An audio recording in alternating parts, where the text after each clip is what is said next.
Ẹni bá mi méjì kó náwó. Báwo lẹ náwó consultation fee? Bẹ́ẹ̀ ni kò rọrùn kò bá rọrùn. Àbáyọ lọ́jọ́ wájú. Bí ẹ̀kọ́ àwùjọ wẹ̀ lẹ́yìn. Daddy Korede senior. Hello, my brother. Fine. As always, thank you so much. You and Sheyi. Yes, so. Papa Beji and Iya Beji. Okay. Yankee is here. Yay! Báwo náà? Ó ti ṣe mistake gbàgbé dọ́là sí. All right. Mr. Niyi and Niyi Johnson. Ibi ara bàbá gbalẹ̀ sí àgbàlẹ̀ àpẹ̀ká rẹpẹtẹ ni.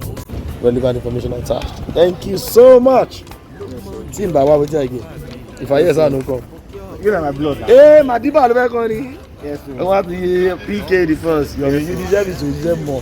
Ó kọ́ mi kò ṣáájú mi ní street. Ọlọ́run lórí kò ní bẹ́ẹ̀. Ìwọ́n náà wà ní tíyẹ̀ láìpẹ́. Àmì sínú ẹ̀kọ́ ni ká má bọ̀. Ibo ló ní sí bọ́bọ́ ìka yìí. Má lò lóore. Lọ́bẹ̀ máa wá fún mi náà, máa bá mi pákéjì mi náà. Mo wà kárí.